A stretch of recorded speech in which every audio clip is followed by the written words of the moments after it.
Hello, I'm working on our finances this morning and I'd like to just take you along and show you how I'm recording my expenses.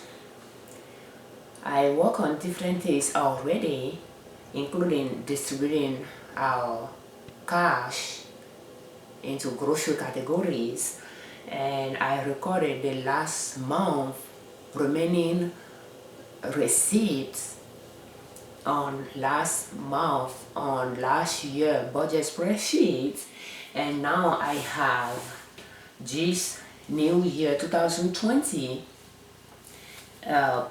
first month spread budget paper here, our budget and monthly expenses tracker here, and we start updating our estimate with the actuals. And I like to show you how we start paying up some bills and we start recording some of our expenses already. It's very important to estimate before you even get paid or before you even start spending or paying bills, to estimate how much your cost during the month will be.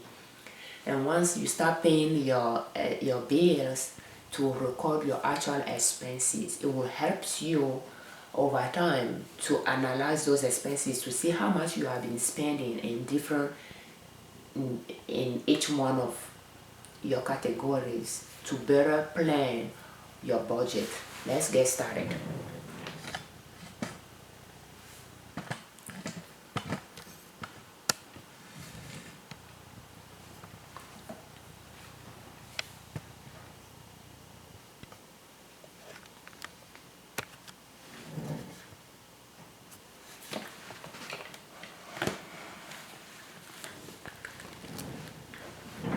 And as you can see here,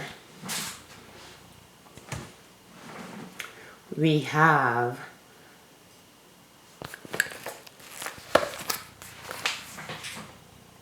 our expenses here, and we already paid the mortgage.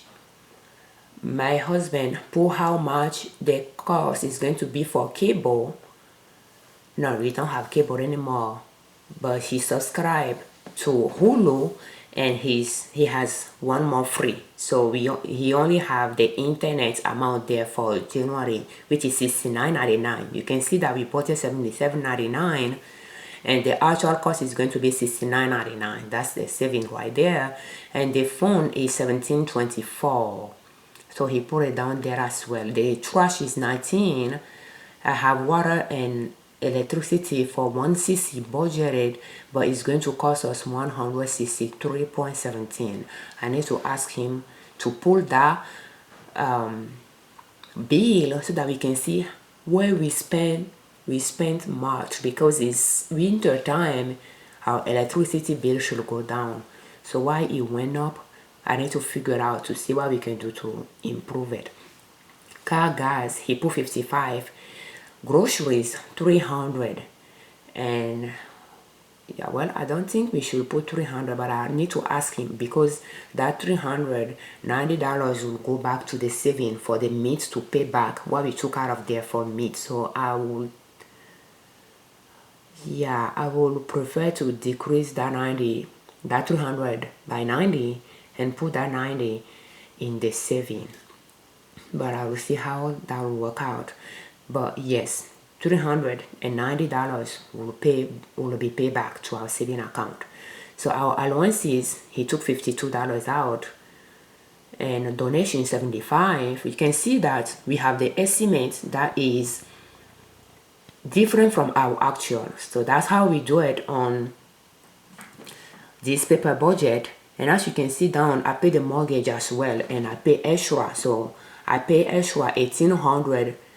And I didn't put it down here, but the reason why I didn't put it down is because I save $500 out of the money that will go to mortgage. I have it here for investment, to invest in our businesses. But there is the garage that we started to fix, and the professional called my husband, and they are thinking about coming this month to finish it.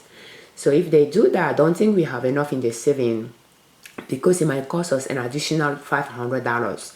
So I don't think we have enough in the saving to cover that. So I'm going to just keep that 500 so that we can pay the garage door, and if our business needs money, we'll just take it out of the saving. So this 500, I don't know what category is going to fall under, because if it goes to the garage, then it will go to irregular expense here. And right now we have an expense there already, but we'll see when we fix the garage where this 500 will go. So that's how our expenses are on our paper budget. And if we flip the page, we have our irregular expense sheet here, and he fixed his car. You can see that we have our categories here, and he fixed his car, and that cost him $116.29. So he put it down there for January, and he took out $20. I think I put this on last month budget, and he's putting it, oh no, this one is for this month. Okay, so for birthday, I don't like to buy toys for my children anymore. If toys is on sale, I can purchase toys, and I did it last year. When I decluttered the toys, I purchased a lot of toys last year, so they have toys. I just like to give them money for gift and teach them how to invest.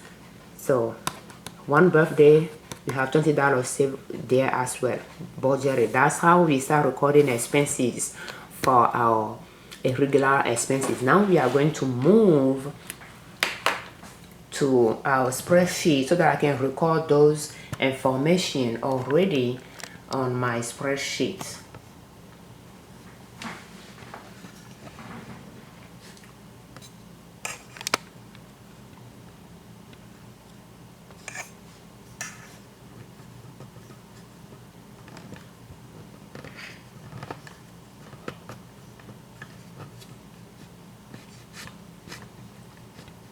And it's going to make it easier for me to say to total those as well.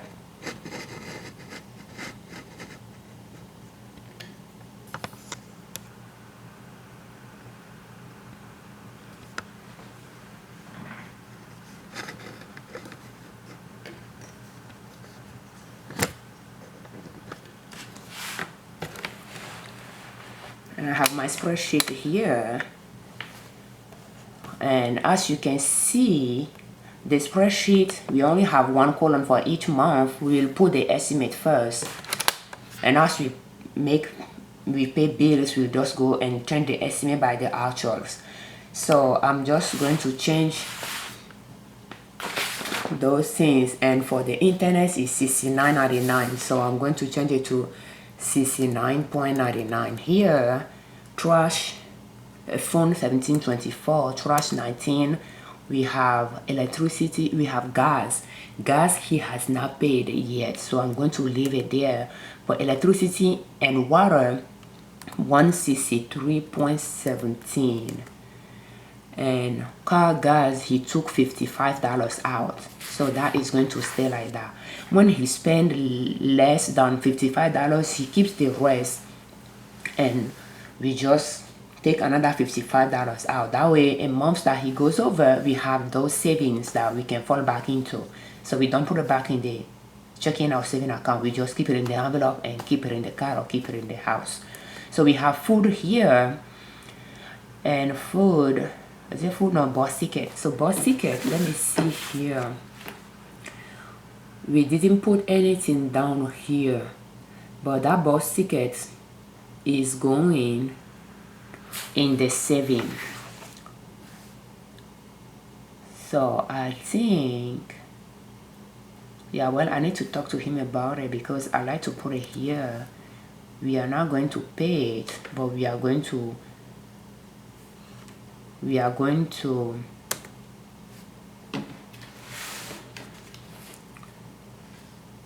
put it. It's going to help calculating how much he needs to put toward his credit card. And I don't know if you notice it here, he already put the amount down. I think it's a little bit too close. You can see here that we have credit card extra.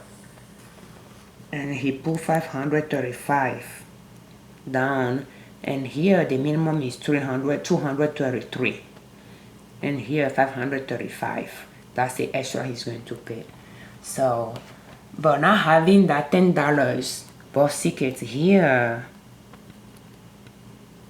that means he's paying that $10 toward his credit card. So I'm going to put that $10 here, and I'm going to ask him, he has not paid his credit card yet. We need to put that $10 back in our saving, because in winter time I take the bus, summertime I walk, but the amount of money that it costs to buy the bus ticket for winter time, we like to save for it throughout the year. So that's what that $10 is for. $300 for food, in reality is going to be $300 minus $90. So it's going to be $300 minus $90. But if I do that here, it might increase the amount he's going to pay toward his credit card. So I'm just going to leave that $300 there. We have CC for charity, he changed it to 75. We have CC for allowances, and he took $52 out, and it's because of what he took out for me. But I'm going to leave it like that, so that that extra does not go to his credit card, but it goes to the saving.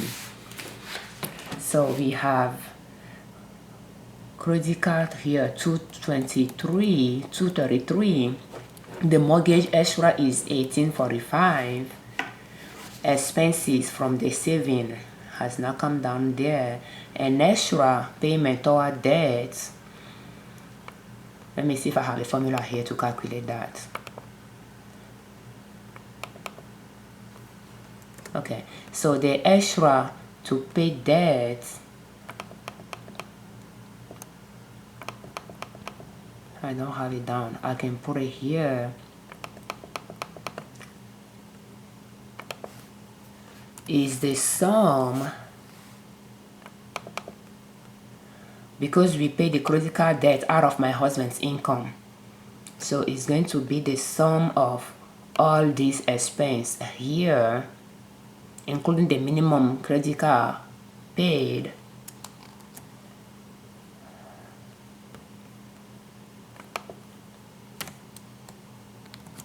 so that's the sum of that. But that is his income here,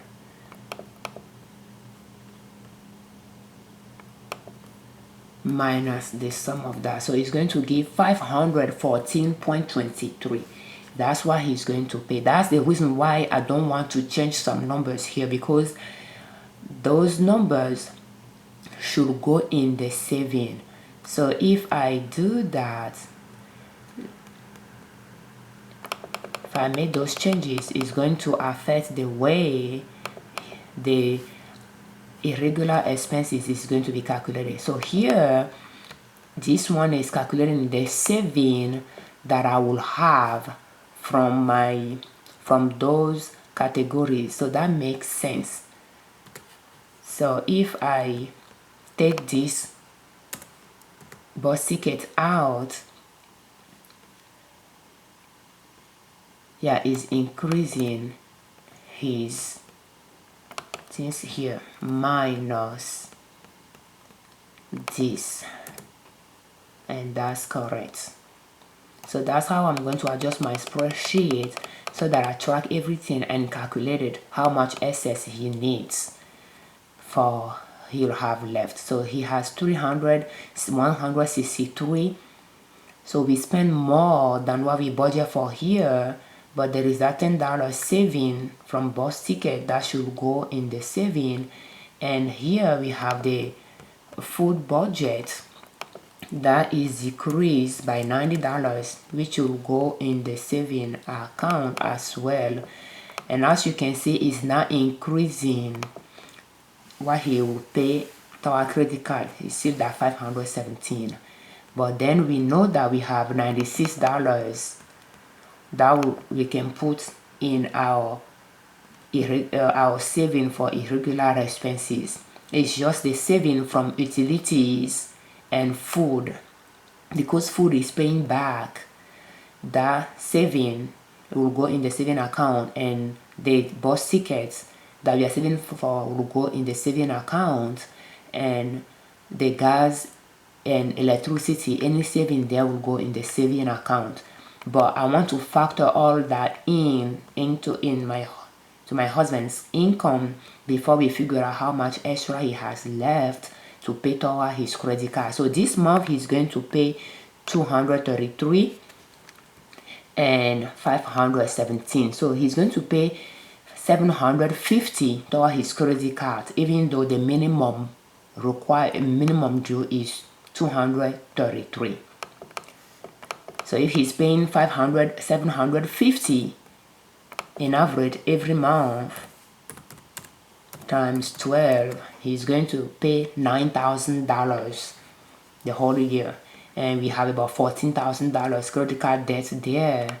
So that will pay quite a bit with that extra. So that's how I record our expenses. Now I'm going to come down here to my irregular expenses. That's one of my favorite categories.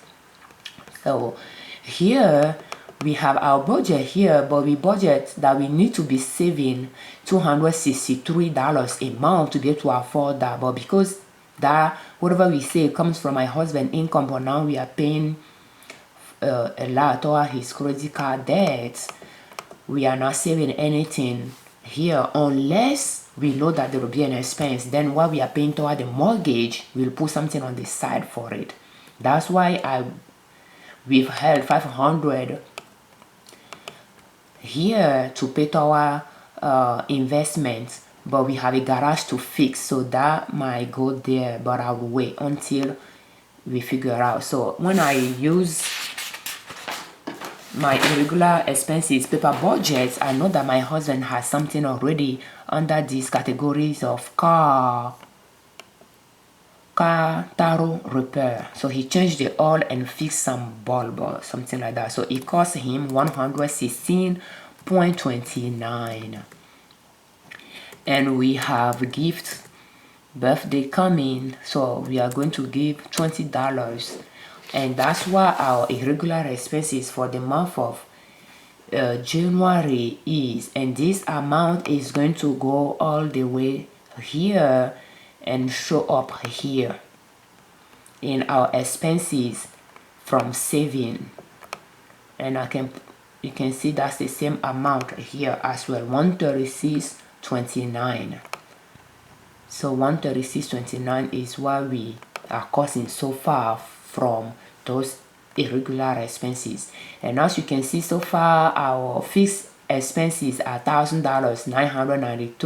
$993.95, and we budget $2,083.78. And while we pay extra, our mortgage is $1,800 when the minimum due is $931.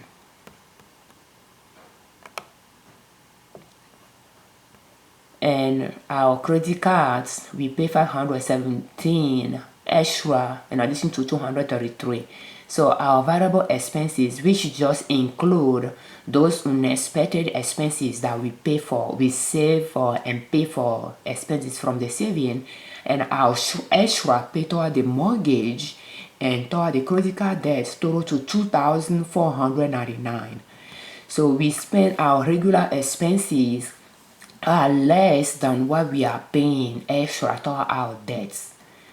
And technically expenses from saving here should be included here, but because it's irregular expenses and we save for it, it's not something that comes every month. I like to separate it because it's really a variable expense. It varies quite a bit. And as you can see, our income here is the actual. We have the estimate before, now we have the actual, and that's $4,900. And out of that $4,900, our expenses are $1,993, and whatever is left, we put $2,499 toward paying off debts and our irregular expenses, and we put $500 on the side to invest in our businesses. Or if expenses that comes from the saving account needs it, we might spend it there. Because we have a garage door to fix, it might go there. That's how we track our expenses, and we budget our income, our expenses, and we record our actual income and our actual expenses, and compare the budgeted amount to the actuals to see the variances, and see how we need to adjust our budget, or what we need to cut down. And right now I noticed that electricity is well above 160 that we budget, and I need to find out why. And I might probably come up with a spreadsheet so that we can track the expenses within that category, electricity and water and sewage, and see what we are spending more on and how we can trim it down. Thank you for watching. I'm Afiavi Ojune Marie-Ninette Liberman, creator of Marie-Ninette Liberman's YouTube channel and owners of Nina Soap, and my website is ninasoap.com.